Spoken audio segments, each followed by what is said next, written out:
Good morning, this is Rachel.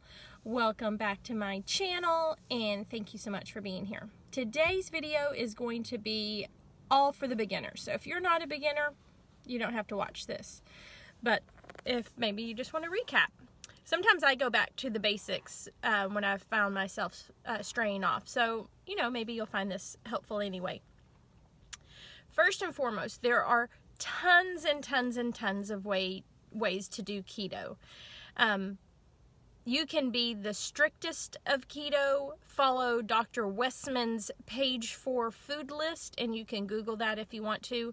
Just put in Dr. Westman page 4 food list and you will get it.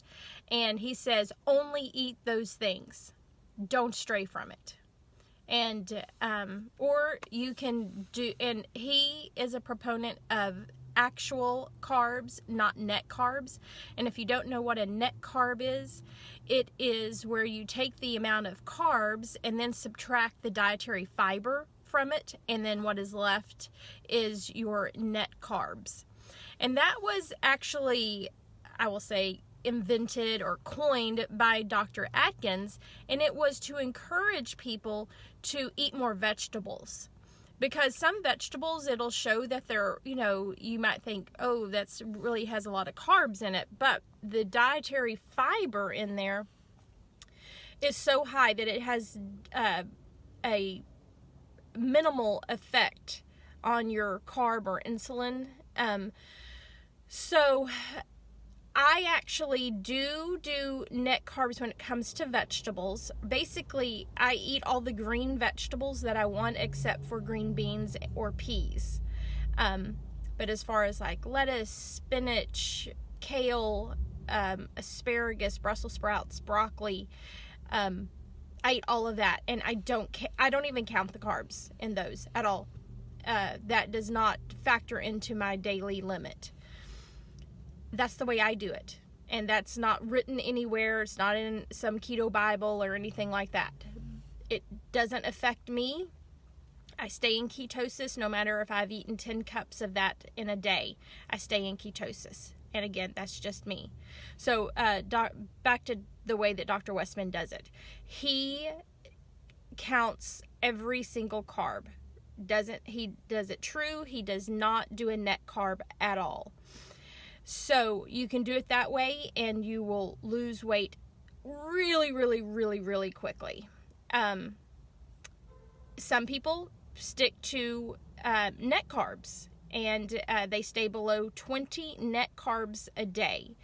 So they can have, those people will have a lot of treats. There are a ton of keto-based Facebook groups and recipes on Pinterest, and they will give you a net carb count instead of a real carb count. Personally, I stay away from keto treats unless I am just really, really wanting something. In the beginning, I didn't make a keto treat. I didn't make a fat bomb. I didn't make the keto breads. I didn't do any of that. For me, it's a very slippery slope. I will, if I just dive in just a teeny bit with some sugars, next thing I know, I am full on head first into, a bowl of cereal and followed up by a Debbie snack cake, and just one thing leads to another, and then I'm totally derailed. So this is me. This is the way I do it. I try to avoid it at all cost. Now, here lately in this holiday season, when I'm on Pinterest and all I see are, divinity and toffee and cookies and this and that. I have actually just recently I made some keto peanut butter cookies, and it really kind of helped me. I did the first day that I made them, I ate probably like 5 of them. Now they're tiny, but I ate like 5 of them, and they're only low carb if you keep it down to a minimum serving. If you're eating, the whole batch, guess what? It's not low carb anymore. So, but then the second day, I had them for about 4 or 5 days, and each day I ate less, and by the last day, it's like I just ate it just because I didn't know how much longer it was going to be good. But it satisfied that sweet craving that I wanted, and it didn't send me into craziness. Even the day that I ate the 5 of them, I didn't then go seeking out other things, which typically, if I have like real sugar, I am just fiending, whatever that word is, to find more. And I will. I'm like, oh, I've already cheated, so I'm just going to go ahead and just eat all of this. I'm going to get all of my carbs out of the way. I'm going to eat everything in this house. Which is, you know, something that I'm hot. I got to take this off. I struggle with that. So, that's why I just, being 100% is so much easier than being 99% for me. It's very hard for me to cheat a little. I cheat a lot. So I try just to not cheat. Okay, so there's the Dr. Westman way, page 4, Google it. There's a list of things that you can eat. You could do keto on a dime. You can do keto fast food. Every meal you get could come from fast food. Now, I will tell you, be careful if you're going to go through drive-thrus for eggs. Ask if they use cracked eggs, like real eggs, or if they use some sort of a powder. I know like Brahms uses real eggs. Pretty sure Whataburger does. A lot of them do. So just you want to ask for that. And then I would probably go with bacon instead of sausage, because you don't know what all kinds of, some sausages can be quite high in carbs, and you don't know what they're putting in their sausage. Or ask for a nutritional list, and so then you can make some better choices. And then bunless burger is always a go-to. And sometimes places give you a break on the price, sometimes they don't, but even if they don't, you know, you're just getting the burger, so obviously you're not going to get fries. Wendy's has really good meat, so I usually will go for a double cheeseburger, bunless, obviously, and mustard has no carbs, so I go with mustard. I'm just not a huge mayonnaise fan, and I would be careful with fast food mayonnaise, because you never know, it might have some sugar in it. But look it up. I don't know. Never ketchup, especially fast food. Way too much sugar. And then you can get like their side salad. Their side Caesar is really awesome. No croutons. And then, you know, you could go through KFC and get the rotisserie chicken. You can do keto fast food. And if those people that say they don't cook, that's okay. You can do it that way. Not the best choices, but you can do it. It is absolutely doable. You can do keto really healthy, and you're going to get all organic, grass-fed, free-range, all of that great stuff. And that's the one I would highly recommend if you can afford it. A lot of people can't, and you don't have to. And the taste there's a huge difference in taste when you get those quality meats and quality eggs. So if you can afford it, definitely do that way. When you are choosing your meats, like ground beef and things, you always want to do an 80-20. When you go into the organic grass-fed meat, it's kind of hard to find the 80-20. I don't know why, but they don't. It's hard to find. Maybe people buy it. I don't know.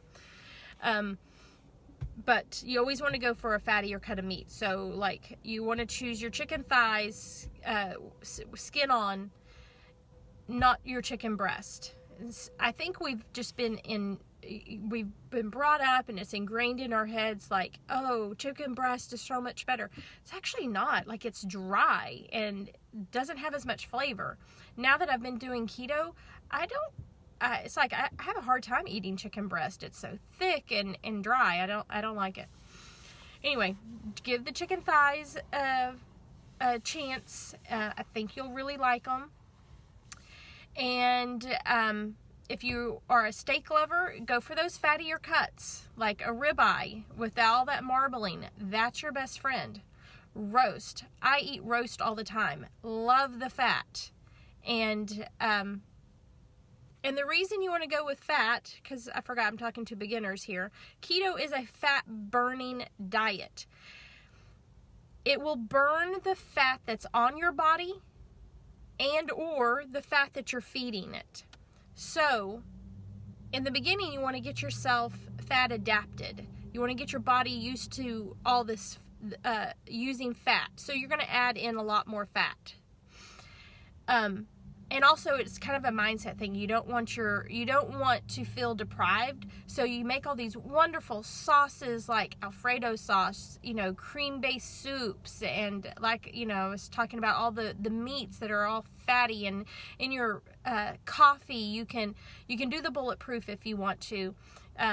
You can do bulletproof is basically a tablespoon of butter, real butter, not margarine, butter, and MCT oil or coconut oil. I don't do that anymore because I have far less fat to lose. I mean, I still have plenty. I'm not bragging here. I have plenty, but I want my body. I want to use the fat on my body. So I'm not drinking. I mean, one bulletproof coffee can be about 600 calories, and ultimately, at the end of the day, it is calories in, calories out. So I don't need to have all of that. And if I'm giving myself all this tons and tons of fat, then that's what my body's going to use for energy instead of the fat that's on my body. Does that make sense? But in the beginning, if you're a newbie, don't worry about that. Just get the fat in you. And you're getting yourself over the hump of, you've been using glucose and sugar for energy, and you've got to get yourself over the hump and start using fat for energy. It's a much cleaner fuel, and your body functions much better on ketones than it does on glucose. Do the research. The only reason I know this is because I've watched countless videos, read lots and lots of articles, and nothing I'm saying is my own. I mean, I'll tell you how I kind of tweak my own keto diet, but that I get all my information from all the videos that are out there. I follow Dr. Westman, Adapt Life, I think is the name of his channel. I follow Keto with Casey. It's Casey with a C. I do Keto Connect. And I love Keto Connect. They're a great couple, but they've been doing this for a long time, and they have a ton of videos and recipes that are, they go by net carbs, so they have a lot of treats and things like that. That's not the way I recommend to do it, but if it gets you through the hump and, keeps you off of all the carbs, then go for it. Let's see, who else do I watch? I watch Primal Edge sometimes, but that guy's a little bit weird, and they use a lot of weird ingredients. I made the mistake and I bought their cookbook, but I've never made anything because I don't even know half of the ingredients. So, I don't recommend that one. Gotta see what time it is. I gotta go to work. Okay, got a little bit more time. Okay, so in the beginning, you're going to add in the fats. You can look up the foods to eat, but basically fatty cuts of meat and green vegetables. No green beans, no peas. Those are all sugary. If it grows in the ground, basically you want to stay away from it because they have a higher carb count, a lot of sugar in those vegetables. You can have dairy, you can have cheese, and you can have sour cream, you can have cream cheese, heavy whipping cream, no milk, no yogurt. There are some yogurts that are okay, but you really have to find them. And I don't shop at like Whole Foods or Sprouts or anything like that, so they may have them. I don't know, but just look at the label.